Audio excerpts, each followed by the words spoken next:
Diz assim a palavra do Senhor: sabendo que não foi mediante coisas corruptíveis, como prata ou ouro, que fostes resgatados do vosso fútil procedimento que os vossos pais vos legaram, mas pelo precioso sangue, como de cordeiro sem defeito e sem mácula, o sangue de Cristo, conhecido com efeito antes da fundação do mundo, porém manifestado no fim dos tempos, por amor de nós, que por meio dele temos fé em Deus, o qual o ressuscitou dentre os mortos, e lhe deu a glória, de sorte que a nossa fé e a nossa esperança estejam em Deus. Obrigado, Senhor.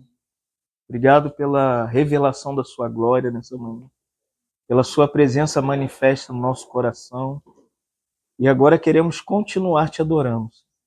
Agora, pela tua palavra, nos inspira, nos capacita, nos exorta, nos edifica e nos consola pela tua palavra nessa manhã. E nós pedimos, agradecidos por tudo, que o Senhor já provou que nos ama nessa manhã, fazendo muito mais do que oramos, Senhor. Continua falando e fazendo o nosso coração aquilo que só o teu Espírito Santo tem capacidade de fazer, Senhor. Em nome de Jesus que oramos. Então, ontem nós olhamos um pouco para capítulo 1, versículo de número 13, né? Até o versículo 16. Mas nós pegamos um adeno no capítulo 1, versículo 4, quando o apóstolo Pedro mostra que aquela igreja que estava passando por um período de perseguição muito atroz, ela era uma igreja nascida de novo, era uma igreja regenerada. E nós vimos o que é regeneração, um novo nascimento, o que é um cristão. Um cristão não é quem pertence a uma igreja, quem vai a uma igreja, quem é batizado na igreja, quem toma santa ceia na igreja, quem dá dízimo na igreja, quem oferta na igreja. Um cristão, primeiro, ele tem que ter a experiência de ser pertencente a Deus e a Jesus Cristo e ao Espírito Santo. A primeira coisa que a gente define como cristão, fazemos parte da igreja. Então, quem você é? Você é alguém que experimentou o nascimento do céu? Algo ocorreu no seu coração? O Espírito Santo está trabalhando na sua vida, ele está te transformando, ele está te conquistando, ele está te salvando diariamente? Se isso não ocorreu na sua vida ainda, possivelmente você não nasceu de novo. Só que existe uma evidência desse novo nascimento, que nós vimos que Pedro diz, né, lindamente: vocês têm que ser filho da obediência. Não tem como ser cristão na igreja sem obedecer, irmãos. Muitas pessoas querem Jesus só como Salvador. Eu te recebo na minha vida, tu é maravilhoso, tu me libertou das drogas, dos vícios. Irmãos, ter Jesus como Salvador não é suficiente para você ir para o céu, amém? Conhecer Jesus na salvação significa que você, eu vou para o céu. Não. Aqui, o apóstolo Pedro, no versículo 14 do capítulo 1, ele diz: tem que ser filho da obediência, irmãos. Por isso que é muito lindo a salvação de Saulo, quando ele estava indo com a carta, né, dos principais sacerdotes para prender os cristãos em Damasco. Se você for observar, Paulo não chama Jesus de Salvador no caminho de Damasco. Não tem nenhuma menção desse termo Salvador quando o Senhor aparece para Saulo. Quando ele viu, né, uma luz do céu, ele cai por terra. A declaração de Paulo é espantosa, irmãos. Ele diz assim: quem és tu, ó Salvador da minha vida? Não, não, não. Ele chama Jesus de Senhor. No grego é Kyrios. A confissão de salvação de Saulo é: você é o meu dono. No grego a tradução é essa. Quem és tu, ó Kyrios? Traduzindo: tu agora é o Senhor da minha vida. Tudo que eu tenho é seu, a minha casa, os meus bens, a minha vida pertence a ti, tu és. Percebe, irmãos? A salvação de Saulo é pelo senhorio de Jesus Cristo. Por isso que de desobediente, de filho desobediente, ele se torna um filho obediente de Deus. Deus fala, você vai encontrar aí uma pessoa chamada Ananias. Ele vai te dizer para onde você tem que ir, o que você tem que fazer. Vai lá, entra na casa de Jesus o justo. E lá ele vai te dizer o que você tem que fazer quando ele chegar lá. Isso é ser salvo, irmão. Ser salvo não é ter Jesus para ir para o céu. Ter salvo é ter Jesus como Salvador e Senhor para governar a sua vida para sempre. Nos mínimos detalhes. Tem pessoas que acordam de manhã, eles nem ligam até para a roupa que vai vestir, não agradece pelo café, não agradece pelo pão que come, não agradece pelo carro que vai o conduzir, irmãos. O Senhor não é só o seu Salvador, amém, irmão? Ele é o nosso Senhor. Isso é chamado na teologia de senhorio de Jesus Cristo. Eu tenho confrontado muitos irmãos que pensam que Deus só o salva. Não, irmão. Deus também toma conta da nossa vida. Por isso que Pedro diz, seja filho da obediência como? Ele diz, segundo é santo, e nós vimos ontem, aquele que nos chama. Quem nos chama? É o Senhor. Você não é chamado para pertencer à igreja de ninguém. Com placa ou sem placa. Ah, estou numa igreja com placa, estou salvo. Não, amém? Estou numa reunião que não tem placa. Também não. Como é que nós somos salvos depois de regenerados? É com uma vida diante de Deus. Pedro diz assim, aquele que vos chamou, tornai-vos santos também em todo o vosso viver. Irmãos, ser salvo é ter uma vida diante do Senhor que as pessoas ao seu redor falem, de fato o Senhor encontrou Joana. De fato o Senhor encontrou Isaac. De fato o Senhor encontrou Jaqueline, o Senhor encontrou Gil. Se a gente não tem um encontro com Deus, irmão, dificilmente a nossa vida é transformada. Por isso que Jacó, antes de ser salvo, o que ele fez? Ele era filho de Israel, mas ele era usurpador.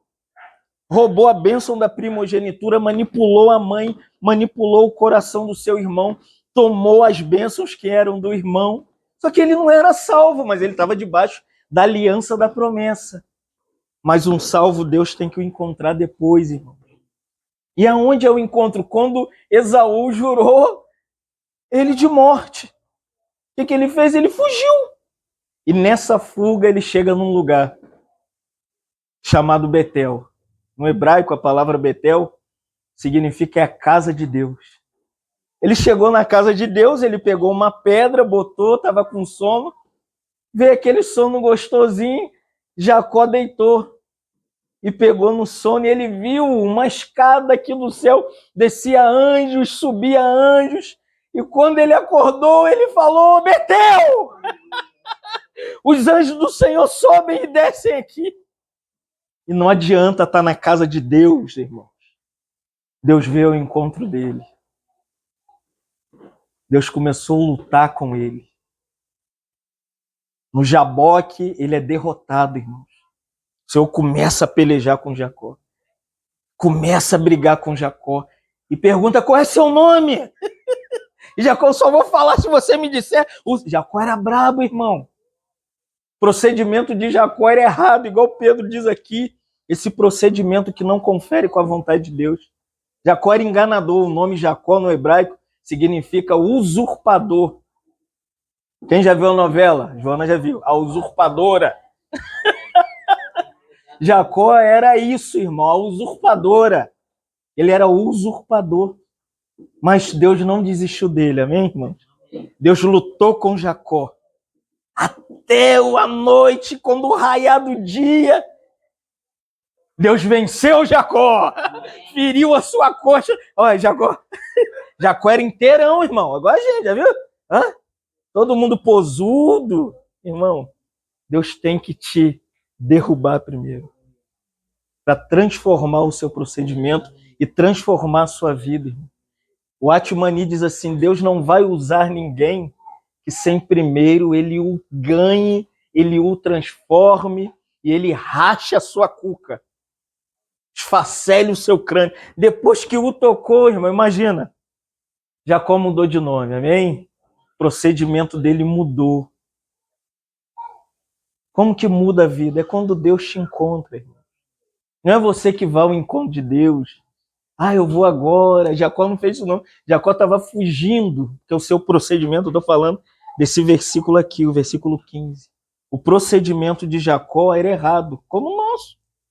Mas o Senhor nos encontrou, amém?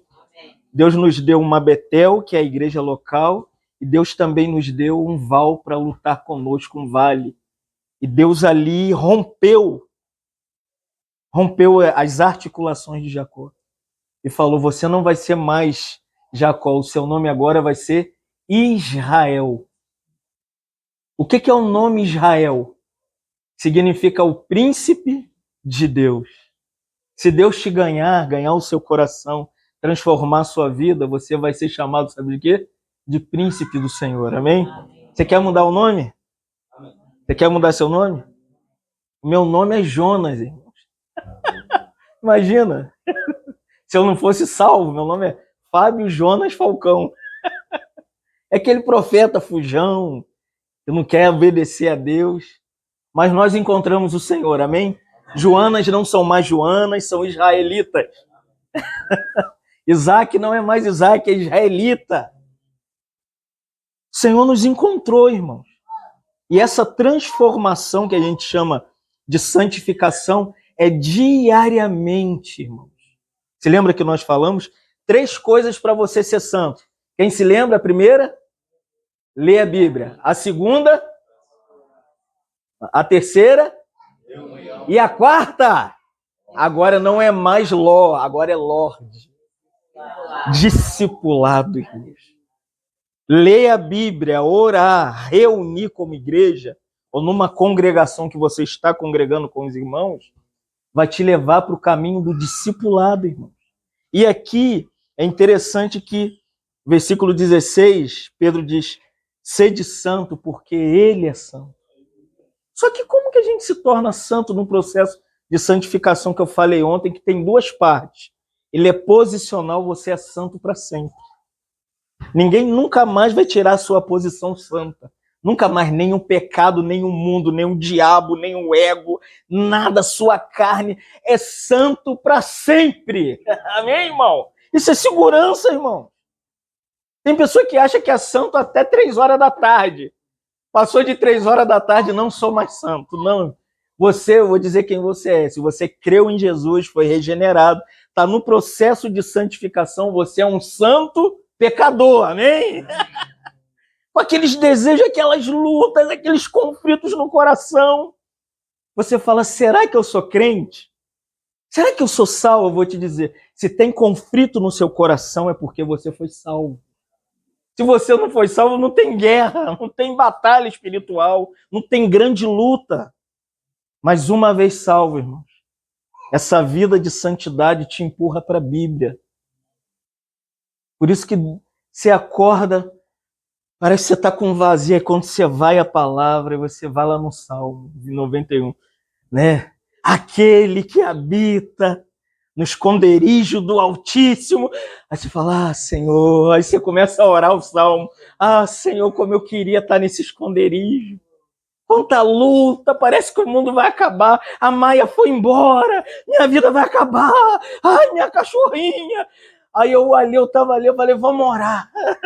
A Maia vai aparecer, irmão. Tá aí, irmão. Nós habitamos num lugar oculto em Deus, irmão. Aquele que habita no esconderijo, isso é orar, irmão. Quando você lê a Bíblia, faz a Bíblia um livro de oração. Ora a palavra, respira a palavra, viva a palavra, caminhe na palavra, seja a palavra, irmãos. Não tem como ser cristão sem a palavra, sem a oração, sem a vida de reunião, sem o discipulado. E Pedro vai mostrar como isso é possível. Ele diz assim no versículo 18, sabendo que não foi coisas corruptíveis que te salvou. Nada, irmãos. Como que eu fui salvo? Será que eu fiz alguma coisa? Alguma coisa em geral? Não, irmãos. Olha como Pedro diz. Não foi prata nem ouro. Vou te falar uma coisa nessa manhã. Nada poderia comprar a sua salvação. Seus bens não podem te levar para o céu. E a minha ética e a minha moralidade também não podem. E se eu der a minha vida pelo meu filho, também não pode. E se eu subir a escada da penha de joelho, também não pode. E se eu fizer uma cruzada nos 4 cantos do mundo, também não pode. Como que é? O texto lindamente diz assim: você foi resgatado pelo sangue de Jesus. É o sangue de Jesus que te redimiu, irmão. Nada que você tentou fazer deu certo, já percebeu? A gente tenta fazer uma coisa, não dá. E tenta fazer outra coisa, também não dá. Então a salvação é assim. Jesus Cristo se encarnou e ele ficou ali com 12 anos, foi ensinar no templo. Se perdeu dos pais, Maria e José o achou, levou ele de volta para casa. E de repente Jesus sumiu, dos 12 anos até 30 anos, ninguém sabe onde Jesus estava. Estava trabalhando, amém?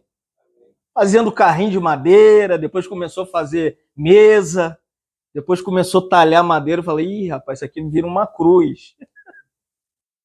E de repente Jesus apareceu indo de encontro ao seu primo no Rio Jordão. Quando João Batista viu Jesus vindo, ele desesperou, ele falou, eu é que tenho que ir ao seu encontro. E Jesus falou, não, João, eu é que tenho que ir para que se cumpra a justiça do Pai. E Jesus entrou no Jordão para ser batizado. Que lindo, né, irmãos? E o céu se abriu. E desceu uma pomba que tipifica a pessoa do Espírito Santo. E Jesus está dentro, a pessoa de Cristo. E você tem a voz do Pai. Esse é meu filho amado em quem me comprazo. Mateus capítulo de número 3. É o batismo de Jesus. Você tem a trindade, irmãos. Jesus na figura do Filho. A pomba na figura do Espírito Santo. E você tem a voz do Pai, que é o Pai. A trindade está envolvida no processo do batismo do Senhor Jesus Cristo. Por isso que o batismo é em nome do Pai, do Filho e do Espírito Santo. E dali Jesus começa o seu ministério. Como que começa o ministério de Jesus? Primeiro, sendo levado pelo Espírito Santo para ser tentado pelo diabo. E ele vence o diabo, amém? Como que ele venceu o diabo? Está escrito. O diabo usava os salmos, ele falava, também está escrito. Que lindo, irmãos. É isso aqui que Pedro está dizendo, sabendo que não foi coisas corruptíveis como prata e ouro que foste resgatado do vosso fútil procedimento que os vossos pais vos legaram. Essa vida frouxa que a gente tem, não é que você quis nascer assim, é que você herdou. Todo mundo que nasce aqui, nasce debaixo de um procedimento familiar. Umas famílias são mais éticas, são mais morais, outras são mais frouxas, outras são mais largadas. Mas Pedro aqui está dizendo que o sangue de Jesus, ele faz com que essa nossa cultura genealógica é transformada pelo poder do sangue de Cristo. Nós não pertencemos mais a essa família, hein? Você não é mais dessa família, você agora é de outra família. De qual família você é? Da família de Cristo, que é a igreja. Pertencemos a outra família. Por isso que a gente gosta de estar reunido, gosta de estar junto, gosta de participar da vida do outro. Pedro diz assim no versículo 19, mas pelo precioso sangue, como de cordeiro, sem defeito, sem mácula, o sangue de Cristo. É assim que você foi salvo. Sem nada dar de volta para ele. Nada fazer. Nada conquistar. Como que foi? É assim, vou te contar a história desse versículo 19, da onde Pedro tirou. Pedro tirou da saída dos filhos de Israel do Egito. Eram escravos. Até que Deus enviou Moisés lá. É daqui que ele tira a figura. Lá de Êxodo capítulo de número 11, 12, 13 e 14. E ali, Deus envia as 10 pragas. E na última praga, que é a morte dos primogênitos, Faraó deixa Israel sair. Só que sai com a sua cavalaria para tentar destruir os filhos de Israel. E Deus diz a Moisés, Moisés ficou temeroso, toca nas águas. E o mar se abriu. Só que antes, houve uma coisa que muita gente comemora, mas não sabe o significado da Páscoa.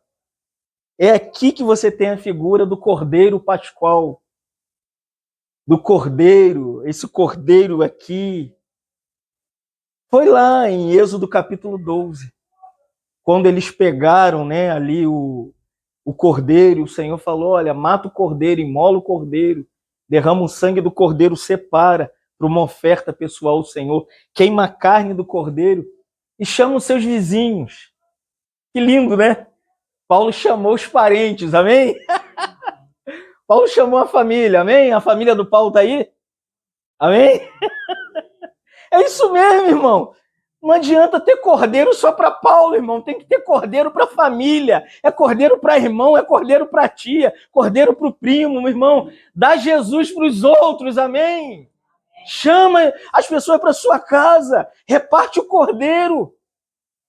Mas que cordeiro é esse? O cordeiro teve sangue derramado.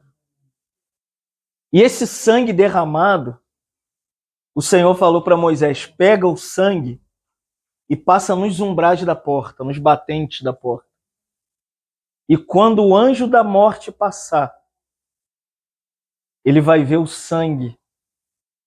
E quem estiver dentro daquela casa não morreria. Amém, irmão? É isso aqui que Pedro está falando, mas pelo precioso sangue, como de cordeiro sem defeito, o sangue de Cristo. Olha agora o versículo 20. Conhecido antes da fundação do mundo. Aonde esse cordeiro estava? Ele estava em Êxodo, era Cristo. Ele estava no Éden, quando Adão e Eva pecou. Ele estava ali na cerimonialidade de Levítico, quando o sacrifício era oferecido. Quando João Batista viu Jesus vindo, em João 1, 29, ele falou, eis o Cordeiro de Deus que tira o pecado do mundo, irmão. O Cordeiro é ele, é Cristo. Todo o Antigo Testamento é a história e o drama da história do Cordeiro, que a gente chama, biblicamente, do drama da redenção. Que bom, dá para você ser salvo? Ele pode te salvar, ele é o Cordeiro de Deus que tira o pecado do mundo. Não é suas obras que te salvam. Não são os seus méritos que te salvam. Não é o que você faz que te salva. Então o que te salva é a graça dele. Efésios 2:8. Pela graça sois salvos mediante a fé. Isso não vem de nós, é dom de Deus, não de obras para que ninguém se glorie. Então esse sangue é disponível para você nessa manhã. Se você ainda não teve uma experiência do novo nascimento, deixa o Cordeiro aplicar o sangue dele na sua vida, amém? Ganhar o seu coração, ganhar a sua casa, ganhar a sua família, ganhar os seus filhos, ganhar os seus negócios, ganhar o seu tempo. Irmão, ontem nós vimos um acidente trágico. A vida é igual um sopro aqui em Maricá. Eu e Gil estavam no ônibus. A menina tinha acabado de morrer. Nós vimos a moto.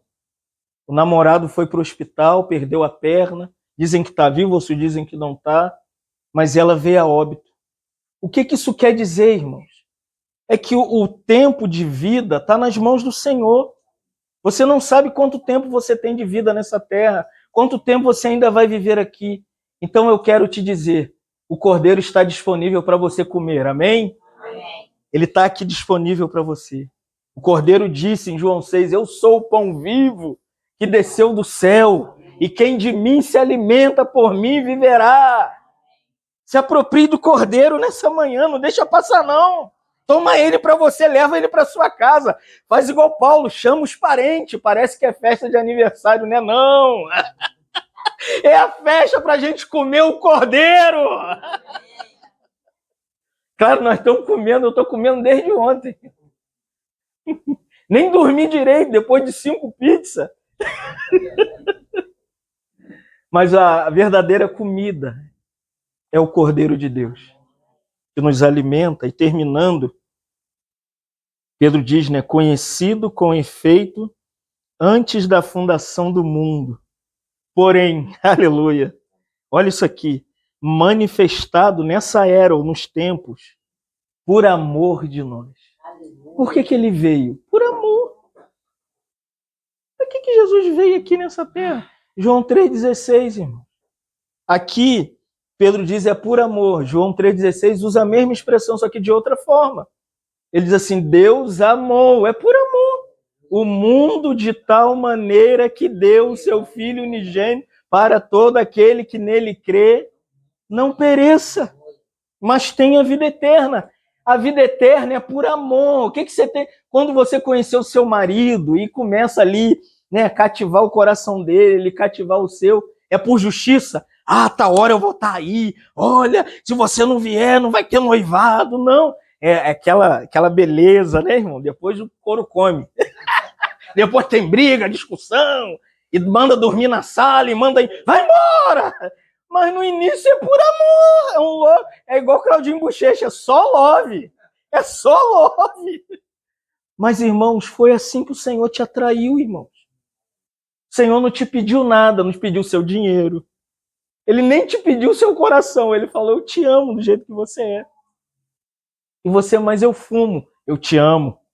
Mas eu bebo, eu te amo. Ah, mas eu tô um pouco assim fraquinho. Eu te amo, era igual a prostituta quando ele encontrou, irmão. Quando ele encontrou todo mundo com pedra para matar. E a manifestação do amor estava ali. Abaixou e começou a escrever a história do amor para ela. O que Jesus escreveu? Eu vou revelar, ninguém sabe, eu vou falar. Eu descobri. Escreveu para a pecadora. Eu te amo. E ela é mesmo. Eu te amo, eu te amo. Quando ela olhando aquilo, quando ela levantou, Jesus olhou para ela e falou, mulher, onde estão seus acusadores? Aleluia. Ela falou, foram embora, Senhor. Olha a história do amor da mulher pecadora. O Senhor falou, vai. Amém, irmãos? Vai e não peques mais. Vai, amém, irmãos? A história do amor também encontrou Zaqueu. Pequenininho, igual a mim, um garoto, um molequinho de 1,60. É difícil pra gente ver do outro lado pequeno, né? O Gil não, o Gil tem... O Gil é grandão. E Zaqueu era um homem pequeno, irmãos. Ele subiu numa árvore para ver a história do amor passar. E a história do amor olhou de longe e falou assim, quem é aquele homem pequenininho em cima da árvore? Ninguém via Zaqueu, mas ele viu, amém? Talvez seus parentes não te vejam, nem ligue para você, seus filhos não querem saber de você, seus irmãos não querem saber de você, no trabalho ninguém gosta de você, mas tem alguém que te ama, amém? E quando ele olhou Zaqueu, ele falou, Zaqueu, desce depressa, porque me convém repousar na sua casa. Hoje eu quero mudar a sua história, eu quero mudar a sua vida, eu quero transformar a sua casa, Zaqueu. Amém, irmãos? O amor vai sempre ao seu encontro. Não era assim? Quando você estava apaixonadinho para casar? Comigo foi assim. E marca logo o encontro. Marcamos no shopping. Não quer nada, não. Vamos tomar sorvete. Mentira, já está amando. E a história vai crescendo. E o amor vai aumentando. É isso que Pedro está dizendo aqui. No tempo ele nos amou. Agora, terminando. Versículo de número 21, ele diz assim, que por meio dele, desse que te amou e te salvou, como salvou a mulher pecadora, salvou Zaqueu, ele diz aqui, tem de fé em Deus, o qual o ressuscitou dentre os mortos e lhe deu a glória, de sorte que a nossa fé e a nossa esperança repousam em Deus. Então que a sua esperança esteja no Cordeiro, amém? Esteja naquele que se manifestou com uma história de amor grandiosa, mas não é só o filho que te amou, não, irmão. Jeremias diz que com amor eterno ele nos amou e com benignidade ele nos atraiu. Teve uma história de amor eterno. Efésios 1, 4 e 5, Paulo diz, ele nos escolheu nele antes da fundação do mundo. E em amor, o Pai, em amor, nos predestinou para o Filho. Olha que lindo. Então o Filho te amou e o Pai também te amou. Olha que história linda. Se eu escorregar na mão do Filho, o Pai me abraça. Escorreguei, o Pai vai... Não, não pode cair não. E o Espírito Santo? Romanos 5,5. Paulo diz assim, que o Espírito foi derramado com amor em nossos corações. O Espírito veio com o amor do Pai e o amor do Filho para nos conquistar. É por isso que você é dele, amém? Então permaneça nele, caminhe com ele, ande com ele, seja dele.